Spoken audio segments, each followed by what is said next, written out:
From Daily Trust News Center, this is News Hour. On News Hour tonight, President Buhari unveils new Naira notes, says move will curb illicit financial flows and corruption. Appeal Court upholds nullification of Zamfara PDP governorship primary. House of Representatives calls for thorough investigation into NATI and NUPRC recruitment. And on the international scene, 10 Chadian soldiers killed, others injured in Boko Haram attack. Hello and welcome to News Hour this night. I'm Darshan Hussaina Usman. The news in detail. President Muhammadu Buhari has unveiled the redesign of 200, 500, 1,000 Naira notes, expressing the belief that this will address the issue of illicit financial flows and corruption while improving the economy and the value of the Nigerian currency. The notes were unveiled on Wednesday before the start of the Federal Executive Council meeting at State House, Abuja. Kehinde Amodu reports. It's been 20 years since the redesign of the Naira, despite the fact that the CBN Act 2007 empowers the Central Bank of Nigeria to redesign and reissue new notes every 5 years. But CBN Governor Godwin Emefiele explains that previous efforts by the Apex Bank to effect the policy have been resisted by the country's political class. The die is cast, and reasons have been given why there will be no going back on the policy. There was an urgent need to take control of currency in circulation and to address the hoarding of Naira banknotes outside the banking system. The shortage of clean and fit banknotes in circulation and the increase in counterfeiting of high-denomination Naira banknotes. Statistics showing that 2.72 trillion naira out of 3.26 trillion naira currency in circulation as of June 2022 was outside the vaults of our commercial banks across the country and supposedly held by members of the public. These statistics shows that 84.71% of our currency in circulation are outside the vaults of commercial banks, with only 15.29% at the central bank and the commercial bank's vaults. The redesigned Naira notes have been printed solely in Nigeria, but this does not mean they will be easily vulnerable to counterfeiting. The new Naira banknotes have been fortified with security features that make it difficult to counterfeit. These new banknotes will help the central bank design and implement better monetary policy objectives. They will also enrich our collective memory of Nigeria's heritage. And so what is the redesign meant to achieve? We believe that this exercise will help in increasing financial inclusion, moving towards a more cashless economy, and ensuring greater formalization of the Nigerian economy. The currency redesign would assist in the fight against corruption, as the exercise would rein in the higher denomination used for corruption, and the movement of such funds from the banking system could be tracked easily by the relevant security agencies. The CBN governor is warning Nigerians against holding on to the old notes, as there is no going back on the January 31st, 2023 deadline that will completely render the expired notes useless. From State House, Abuja, Kehinde Amodu, Trust TV News. Meanwhile, Governor of the Central Bank of Nigeria, Godwin Emefiele, is insisting that the deadline of the 31st of January 2023 will be enforced strictly to ensure that the 2.72 trillion naira outside bank vault is returned to banks by that date. The governor of the Apex Bank spoke with newsmen at State House Abuja after President Muhammadu Buhari launched the redesigned Naira notes on Wednesday.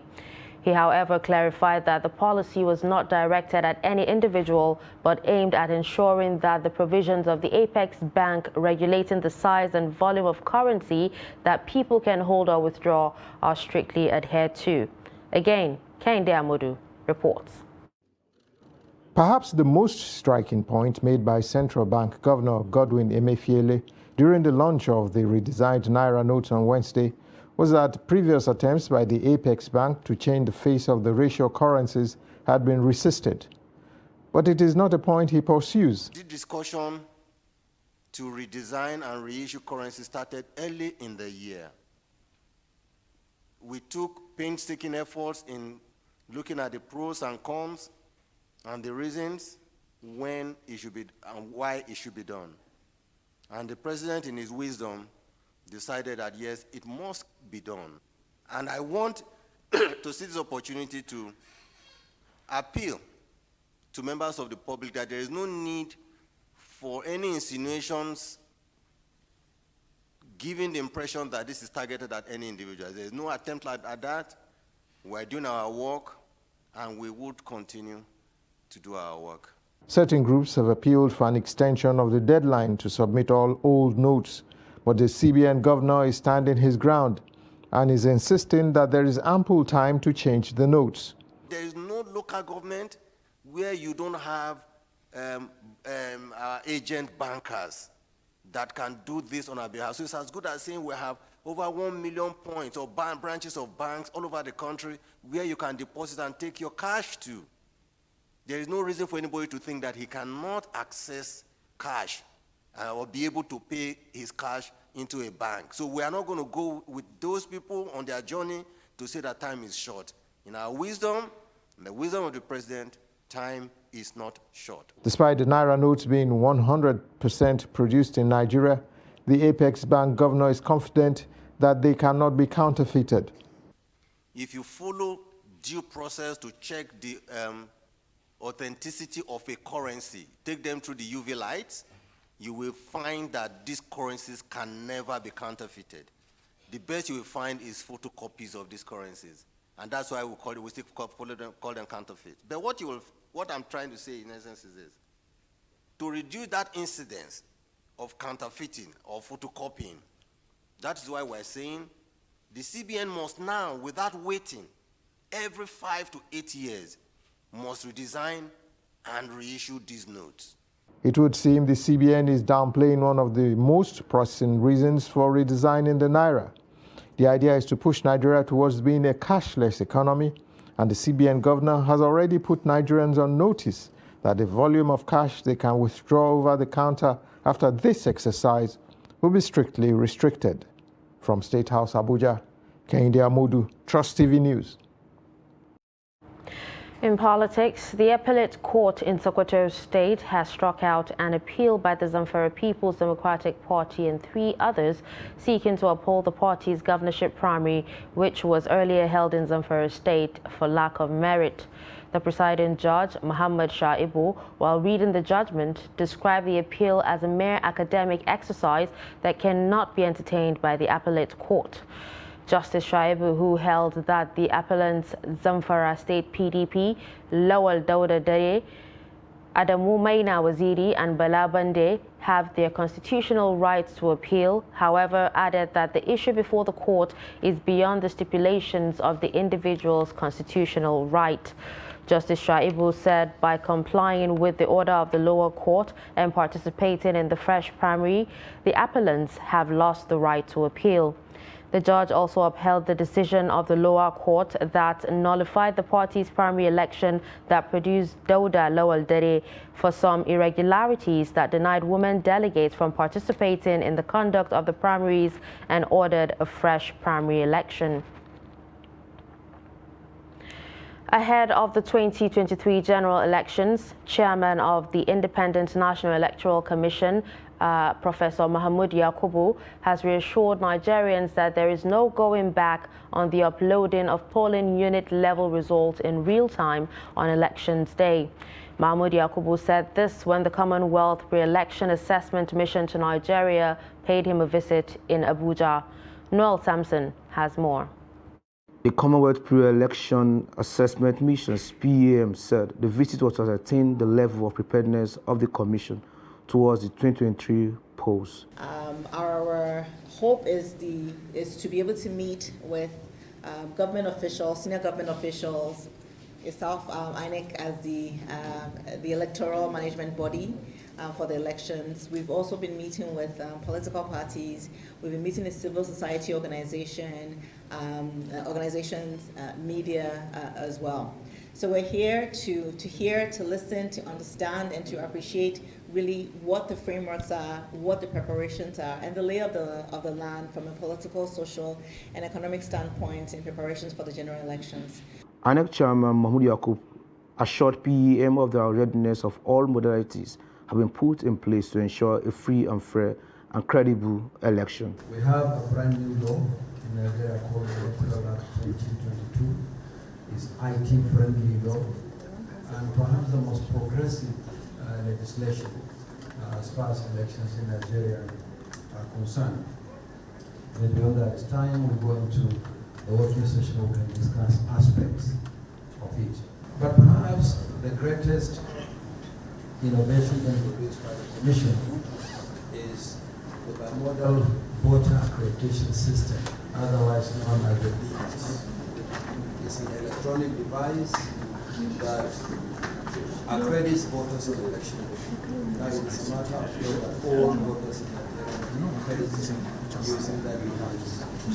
And in addition to that, we also have a system of uploading polling unit level results in real-time election day.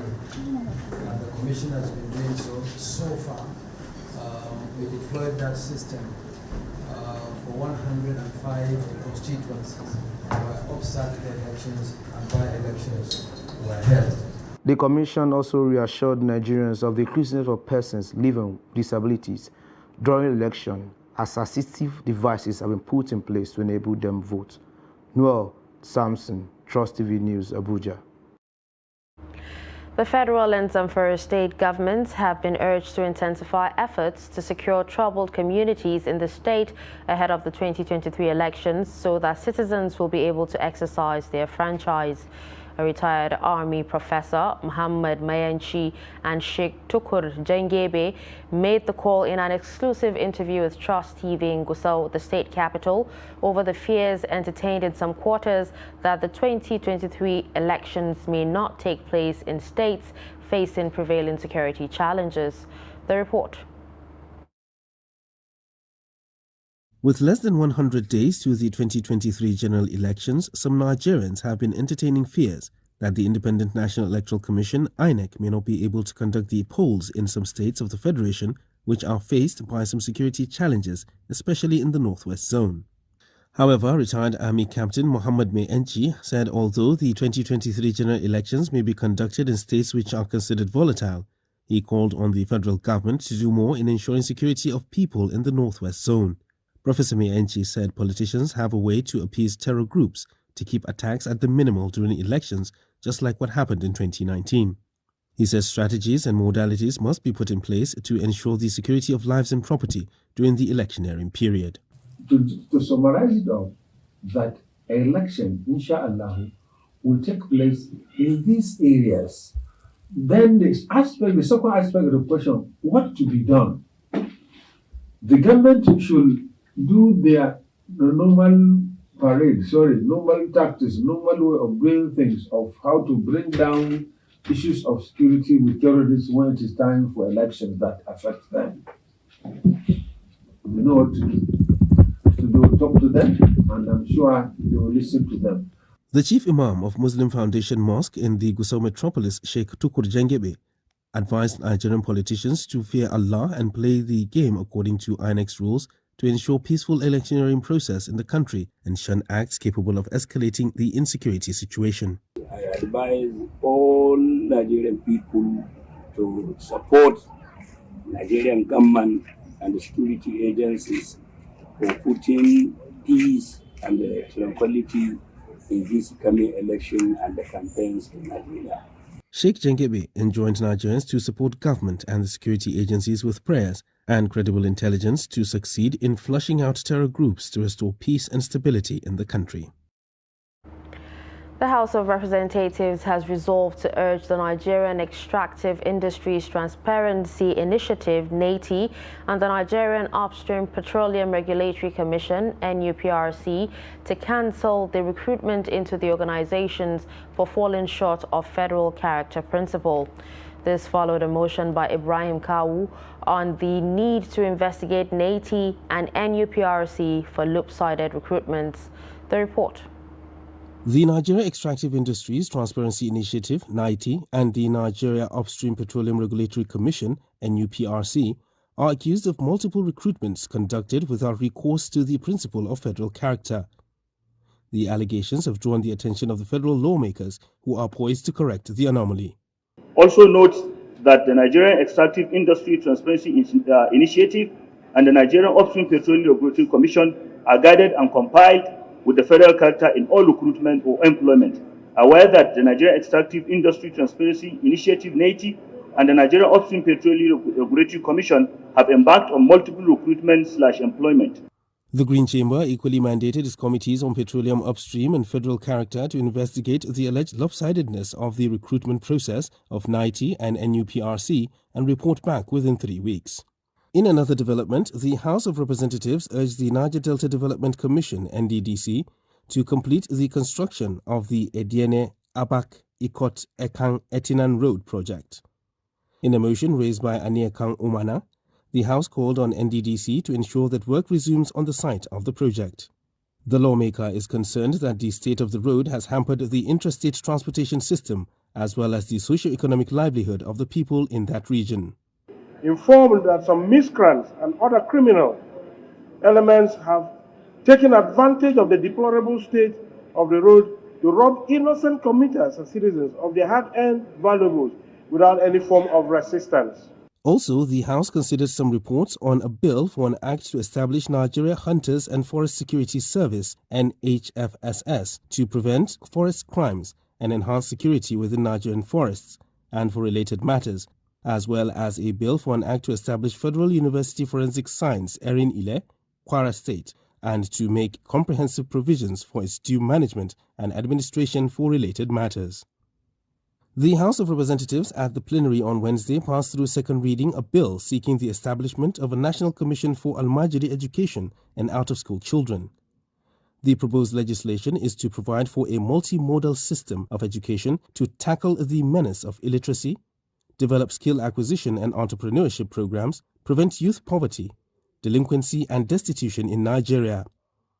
Also at the plenary, the lawmakers passed through second reading a bill for an act to establish the Chartered Institute of Corporate and Business Management Affairs and for related matters. Moving on to security, armed men on Tuesday night invaded Womat village of Bokos local government area of Plateau State, killing 10 people and injuring several others. Residents from the area told Trust TV that about 20 houses were also burnt when the gunmen attacked the community.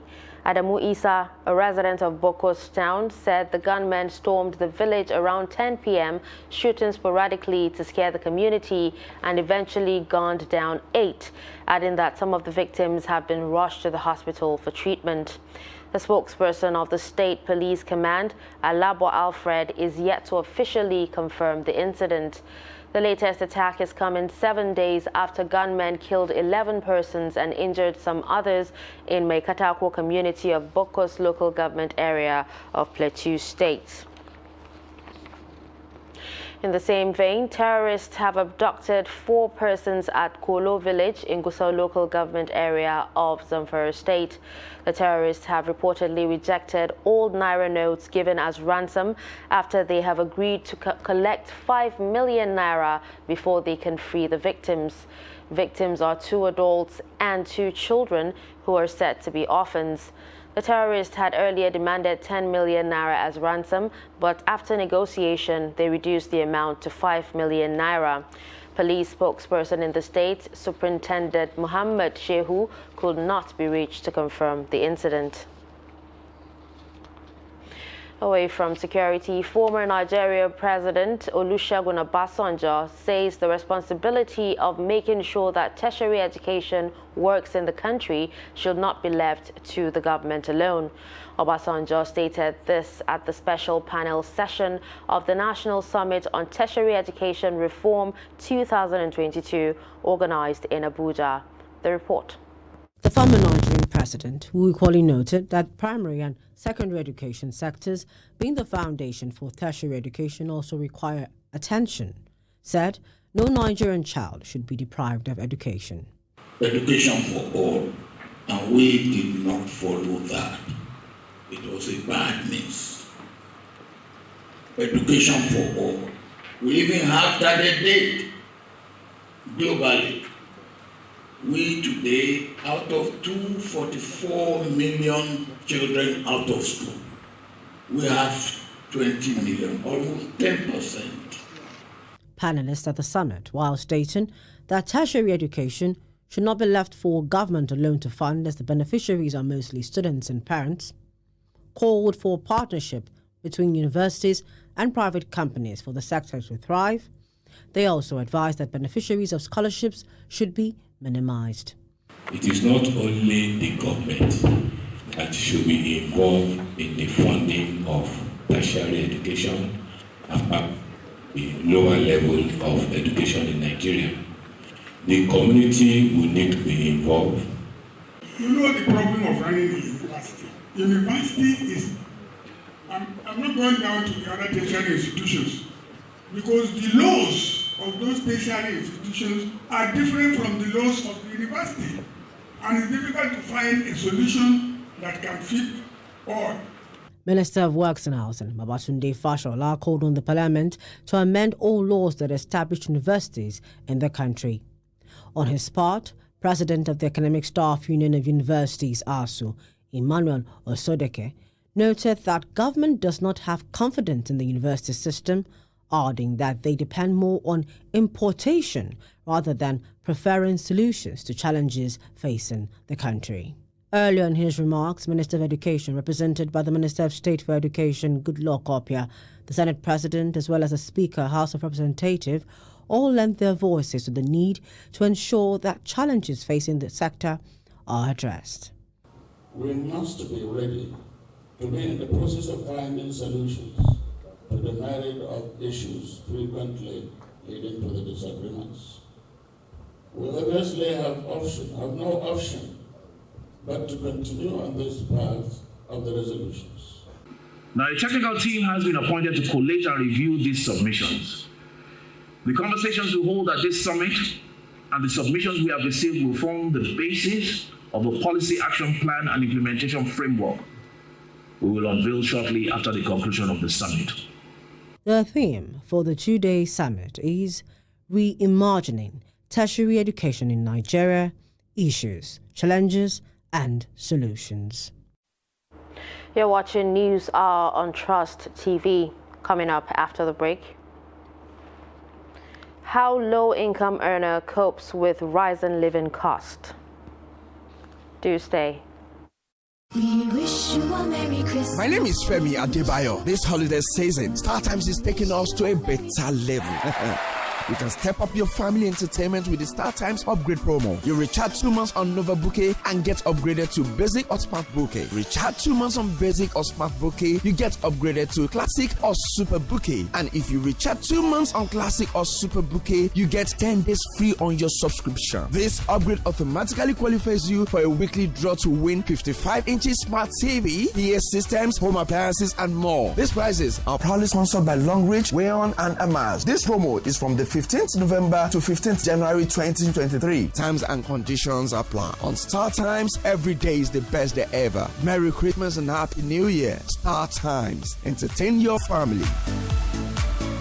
Ba a iya sutura da abinci jin daɗin duniyar mai ƙare. Za ka iya more rayuwarka da kayan alfarma na kamfanin Vento Furniture kamar su Ladi Corner Sets, Escape Sofa Sets, Acadia Sofa, Piano Sofa Sets, Sofa Corner Sets, Vento Sofa Sets. Sannan kuma za ku iya saka ƙayatattun gadaje na alfarma a ɗakunan kamar su Gold Cream Bedroom Sets ko kuma ku wadata falon ku da kujeru na alfarma irin su Sare Royal Set da Acadia Dining Sets. Ofishoshin ku kuwa za ku iya saka manya-manyan kujeru na kece raini domin walwala da jin daɗin ku da abokan hulɗa. Kamfanin Vento Furniture ya tanadar muku gadajen bacci na yara masu inganci, kayan ɗaki irin na angwaye da amare har ma da sarakuna. Muna da shagunan mu a gurare kamar haka: 79 Allen Avenue, Ikeja, Lagos; 7A Azikiwe Road, Port Harcourt; 25 Glover Road, Ikoyi, Lagos; Shop U1 Jabi Lake Mall, Abuja, da kuma 4330 Walker Road, Windsor, Ontario ga mazauna ƙasar Canada. Vento Furniture, mun zagaye ko'ina.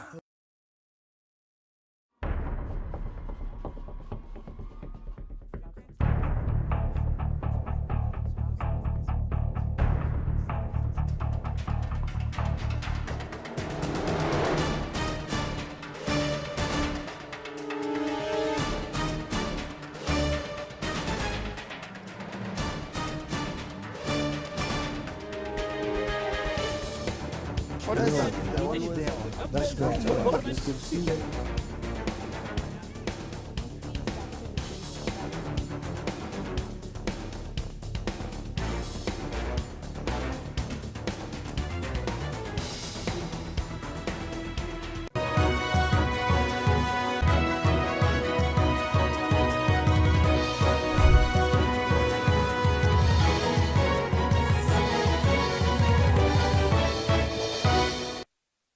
Welcome back and thanks for staying with us. If you're just joining us, you're watching News Hour on Trust TV. A recap of our top stories. We told you that President Buhari unveils new Naira notes, says move will elicit financial flows and corruption. You also heard that appeal court upholds nullification of Zamfara PDP primary. Moving to other news, President Muhammadu Buhari has appointed his aide on new media, Loretta Onochie, as the substantive chairman of the board of the Niger Delta Development Commission. Buhari, in a letter addressed to the Senate President, Ahmed Lawang, also announced the nomination of 15 others as NDDC board members. The letter, which was read at Wednesday's plenary, requested the Senate to confirm the nominees. Buhari had in October 2020 nominated Onochie as National Commissioner of the Independent National Electoral Commission to represent Delta State. Her nomination was greeted with massive outrage, with many opposition politicians and civil society groups calling for her rejection on the grounds that she is too partisan to serve in a sensitive institution like INEC. The chairman of the screening panel, Senator Kabiru Gaya, said there was currently a serving commissioner of INEC from Delta State, where Onochie hails from, and confirming her appointment would violate constitutional provision. I hereby present the unlisted 15 names of nominees as chairman and members of the Niger Delta Development Commission, NDDC, for confirmation by the Senate. Copies of their curriculum vitae are attached herewith. 1. Loretta Ifanyi Onochie, Chairman, Delta State. Delta State, South.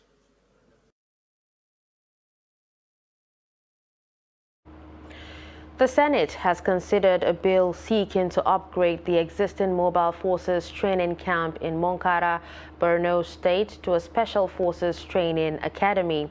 The bill was titled A Bill for an Act to Establish the Nigerian Police Special Forces and the Nigerian Police Special Forces Training Schools and its Governing Council and for other related matters therewith 2022.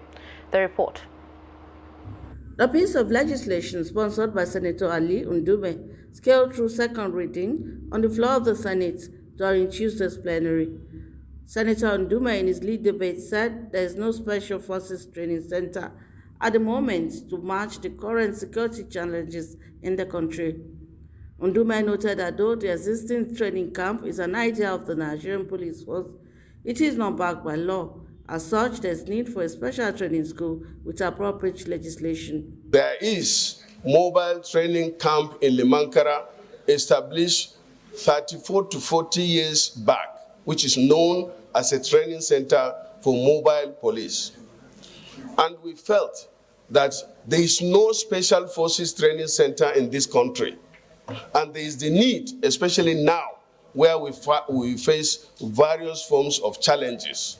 In supporting the passage of the bill, a cross-section of lawmakers said the Nigerian police deserves all the support that is needed in order to improve the security architecture of the country. More than any time in the history of our nation, we're passing through serious security challenges. And all over the world, Mr. President, there are innovations and improvements on facilities and institutions of learning. We have already police, we have a police institution. We have other agencies of government that handle everything that is stated here. I don't see any reason why we'll be bringing up something of this nature that's already taken care of. A lot has been said about the need to improve the security architecture of this country, and nothing can be too much to do, given the existential threat that security has posed for our country. After consideration, the bill was referred to the Committee on Police Affairs. The committee is given 4 weeks to report back. A bill for an act to establish the Nigerian Police Special Forces and the Nigerian Police Special Force Training School and its governing council, and for other related matters therewith 2022. Meanwhile, a bill seeking to establish the Nigerian Agricultural Harvest and Processing Free Zone at Tangayi in Benue State, sponsored by Senator Abba Moro, also passed through second reading. Sadly, Nigeria is a gross importer of food and agricultural products with a high inflation rate, extreme hunger, and a struggling agricultural sector. The bill, after consideration, was referred to the Committee on Agriculture and Rural Development. The committee is also given 4 weeks to report back to the Senate.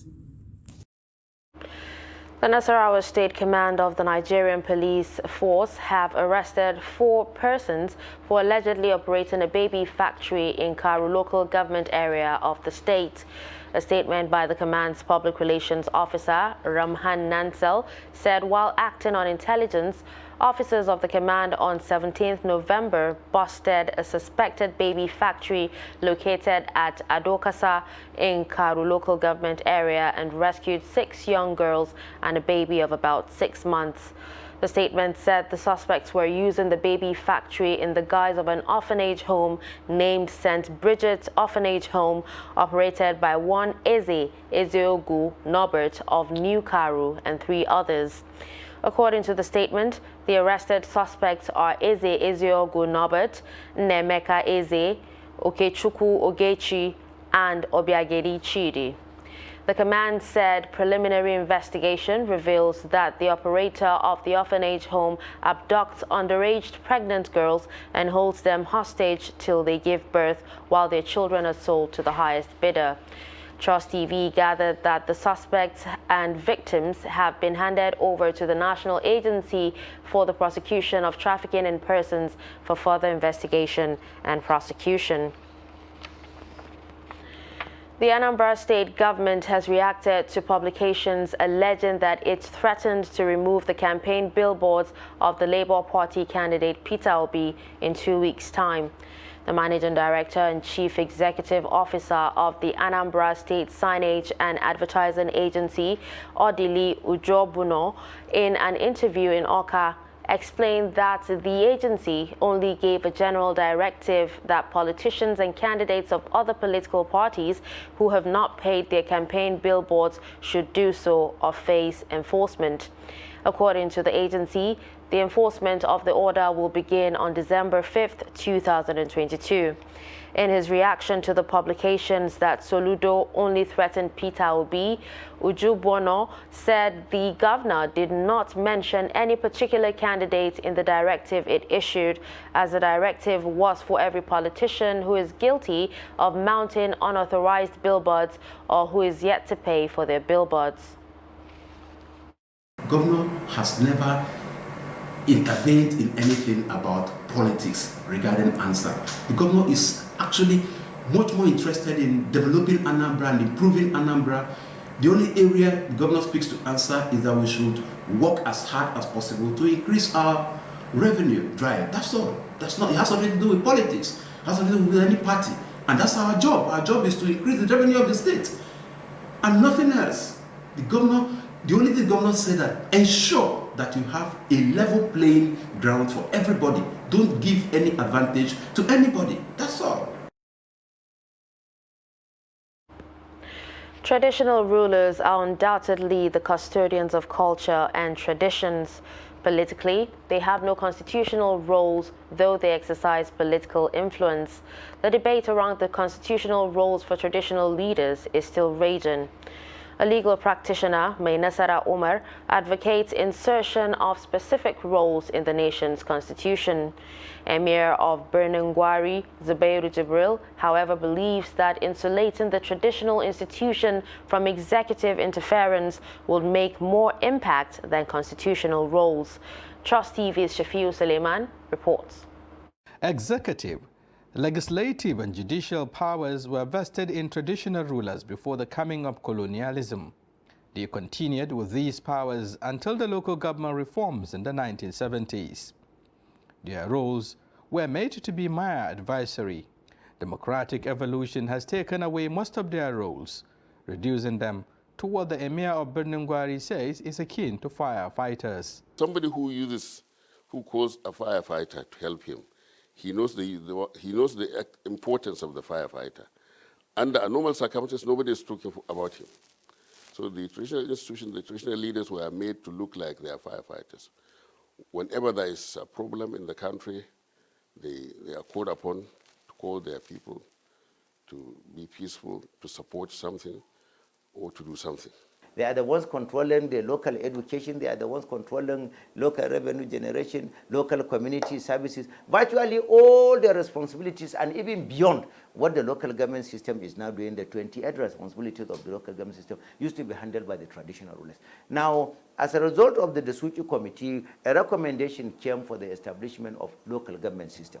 Some say their involvement in partisan politics, inability to speak truth to power, amongst others, may have been responsible for their declining influence. By the time a traditional ruler dilutes his own authority with partisanship, you understand, he should wait for the consequence. You understand? You can see that is the reason why you will see traditional rulers being subjected to all sorts of this. A traditional ruler will be removed. Another one will be installed because the politicians have given themselves the powers to appoint, to depose.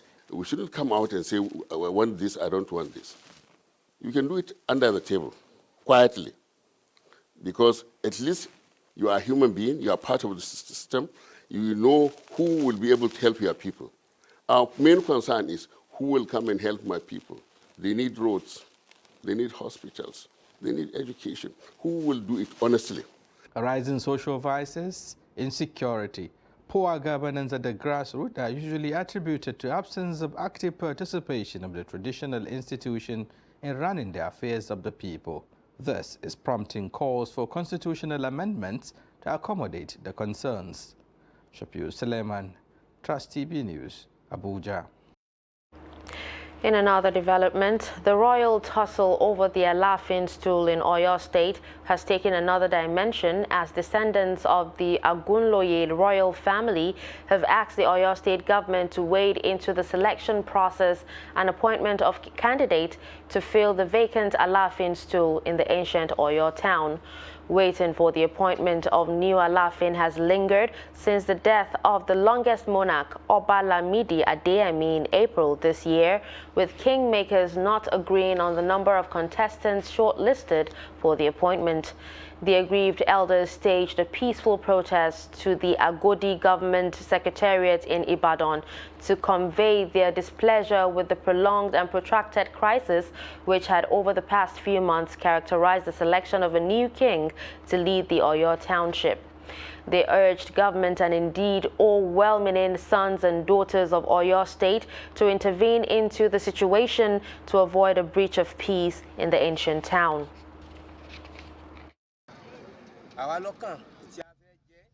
It is our turn to mount the throne of our forefathers.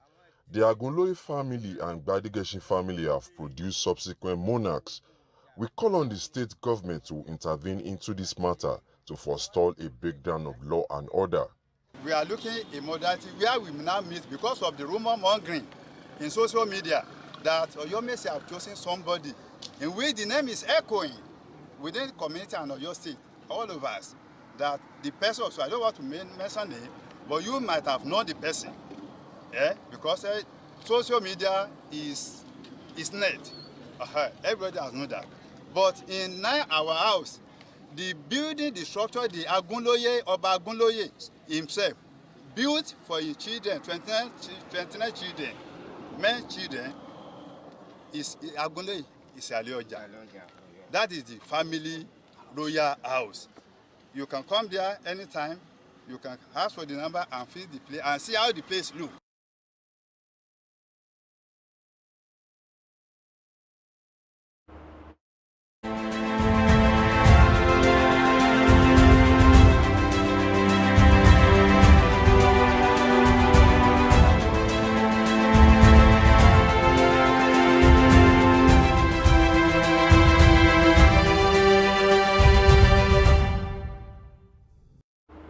Nigerians are struggling to put food on the table amidst concerns over rising cost of living across the globe. Low-income earning civil servants made the top list of those severely affected as their monthly salaries barely feed their families.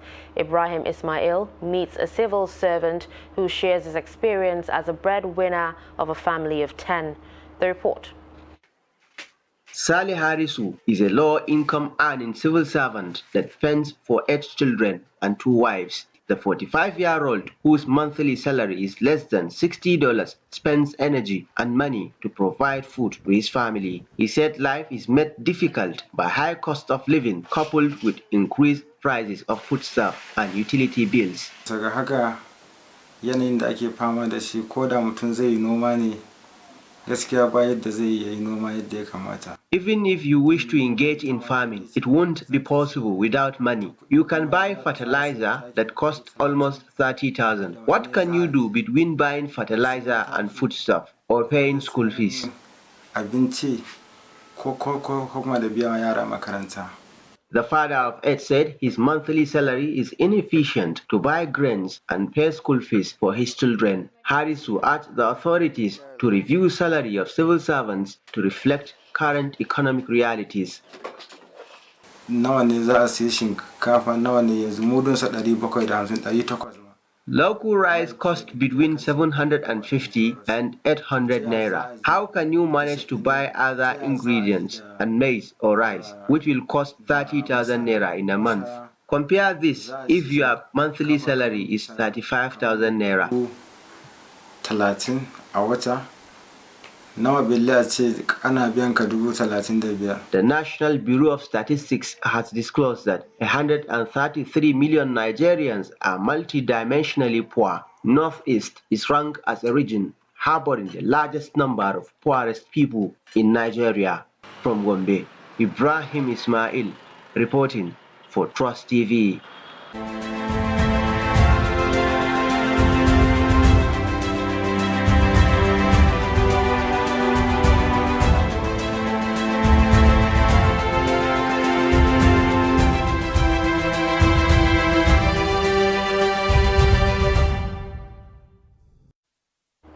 You're still watching News Hour on Trust TV. More stories after the break. Nigerians, elections are here again. Let us shun violence. Let us play the game according to the rules. Do not be a thug. Say no to violence. Let's rise and defeat violence, crime, and sabotage against the peace of our nation. Nigeria is the only country we have. We must do everything to keep it united. We must avoid any act that promotes hate and disintegration. Say no to separatist movement, terrorism, fake news, hate speech, religious bigotry, and any act that tends to divide us as a nation. Watch out for strange gatherings and suspicious movements. Restrict access to sensitive documents and data, the disclosure of which may damage national security. Educate your staff and family, particularly on measures to safeguard information and report security breaches. Apply relevant legal security guidelines to protect yourself and your neighbors. Due to misinformation and wrong choices, some idle persons resort to vices in their greed to get rich quick. They resort to kidnapping, killings for rituals, and other heinous crimes. Avoid wrong use of the social media. Before you broadcast that false message, think twice. Ask whether it will promote peace or violence. For safety at home, still be security conscious. Educate your household on safety tips. Report all suspicious movements and persons to the security agencies nearest to you. Be a good citizen. Be patriotic. To pass security information, please call 0813-222-2105, 0915-339-1309, 0908-837-3514, or send a mail to dsspr@dss.gov.ng. This message is from the Department of State Services, DSS.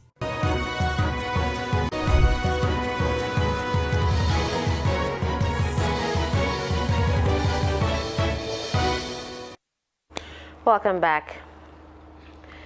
The Central Bank of Nigeria has justified the hike in interest rate as announced by its Monetary Policy Committee at its meeting on Tuesday. The CBN gave the justification at a post-MPC press conference on Wednesday. Chamunda Beng reports. Following the announcement of the fourth consecutive monetary policy tightening by the CBN, concerns such as its impact on the manufacturing and production sectors have dominated discourse as the lending rates are expected to rise. We know that it's going to impact on growth. Cost of credit is going to increase, so cost of doing business and cost of production will increase.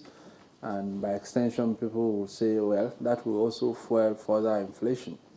But the other side you look at it is that even that higher cost that is being built in will make supply more attractive, and that will give incentive for more production, because as you get the costs, as you get the inflation number goes substantially, it will require more interest rate for you to borrow to be able to make a margin. Though the focus of the post-MPC was on the outcome as announced on Tuesday, issues around recent floods, the plan for the dry farming season, as well as loans taken by farmers under the Anchor Borrowers Program were also brought up. But to counter the flood and a lot of the losses the farmers have had, we're going to be doing a robust dry season. We're going to have 3 crops, rice mainly, maize, and then we're going to be doing wheat. We have a wheat program which we've tagged Brown Revolution, which is to cut down our imports of wheat over a period of 5 years. Those who suffer losses on the agri side is understandable. We work with insurance. We might restructure in cases where we see maybe bandits and all that have burnt the farm. We will restructure with the right evidence. Speaking from a banking stability standpoint, the Director of Banking Supervision Department, Haruna Mustafa, addressed the impact of the Naira redesign and the over 2 trillion Naira excess cash in circulation. So far, the progress has been mixed, especially with the relatively low cash evacuation to the central bank, not what we expected, but of course, this is typical, the usual Nigerian factor. We wait until the last minute and then we're expecting that rush. But regardless, we are very optimistic that our initial objectives will be met. When more deposits come in, that would translate to more cash reserve that will be charged against banks, and that will mean more liquidity, more pop. Stakeholders are hopeful that the federal government, through relevant agencies, would put in place necessary modalities to address likely challenges that may arise due to the rate increase and the redesigned Naira notes. Chamun Dabeng, Trust TV News, Abuja. Delta State government has debunked media reports credited to Governor of Rivers State, Nyesom Wike, that it had collected refunds from the federal government without disclosing it to citizens. Addressing journalists on the issue, the Delta Commissioner for Finance, Fidelis Tilije, said contrary to the revelation by Rivers State Governor, Delta had only received 14.7 billion naira in 3 quarterly installments of 4.9 billion naira each. According to him, the total amount due to the state from the 13% derivation arrears is 240 billion naira, out of which the federal government agreed to pay in quarterly installments for the period of 5 years. He added that the agreed amounts settled some states like Rivers approached commercial banks and discounted theirs to collect full payment, but Governor Ifeanyi Okowa said he will not want to leave the next administration with a huge debt burden.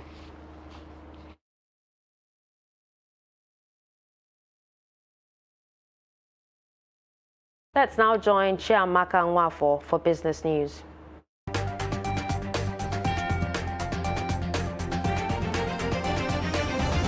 The Central Bank of Nigeria, CBN, has received a total of 165 billion naira so far, following its call on Nigerians to deposit all old notes in circulation.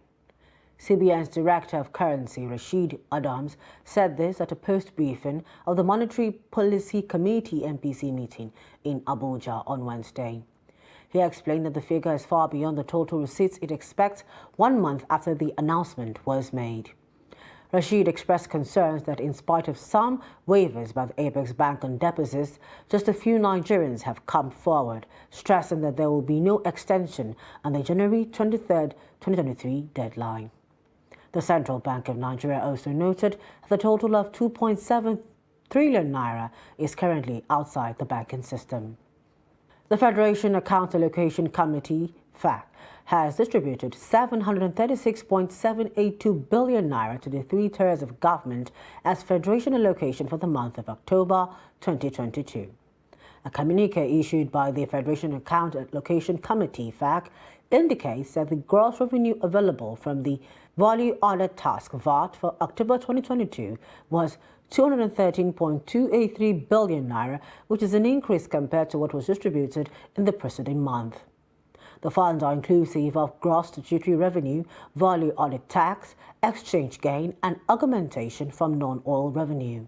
Of the sum, the federal government received 293.955 billion naira, states got 239.512 billion naira, and the local government councils got 177.086 billion naira, while the oil-producing states received 26.228 billion naira as derivation. And in stocks, gains in the prices of Dangote cement, BUA cement, and other 26 stocks lifted the activities on the floor of the Nigerian equity market on Wednesday to a higher close as the oil share index appreciated by 2.90% to settle at 46,232.37 points from the previous close of 44,929.33 points. The market capitalization grew by 2.90% to close at 25.182 trillion naira, gaining 710 billion naira.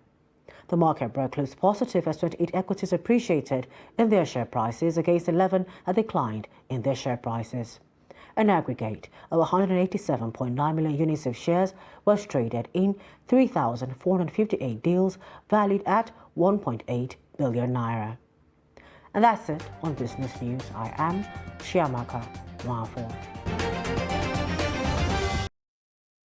Thank you, Chiamaka, for that report. Now that will move on to the foreign scene. At least 10 Chadian soldiers were killed and others wounded when Boko Haram attacked a military unit in western Chad on Tuesday, the government had said, but media reports suggest that fatalities may be much higher. The attack took place near Ngubwa in the Lake Chad area, a vast marshy region shared by Chad, Niger, Cameroon, and Nigeria that has been battered by Boko Haram and ISWAP armed groups. Presidential spokesman Bra Mahamat said in a statement on Tuesday that the unit had been sent to help set up an advanced position on Buka Tolorum Island when it was attacked by elements from the Boko Haram sect. He said the 10 dead soldiers and the wounded are members of the defense forces. Let's finally join Adeni Ajishafe for sports news.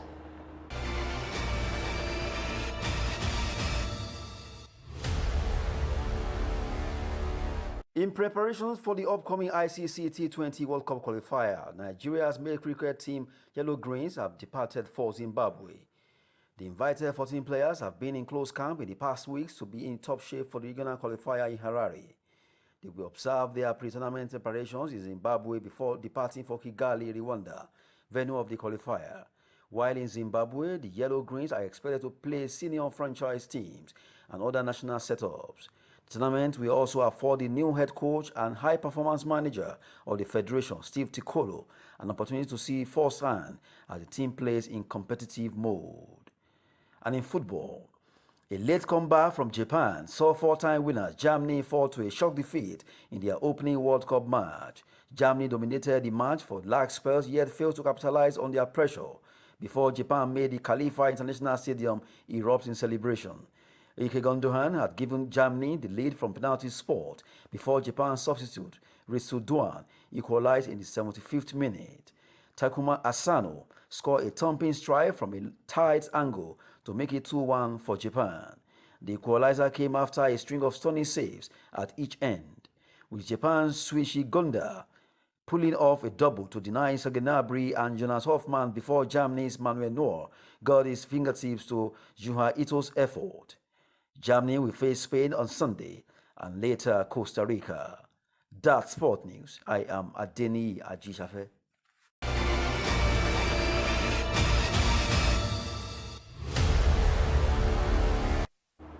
And with that, we've come to the end of News Hour on Trust TV.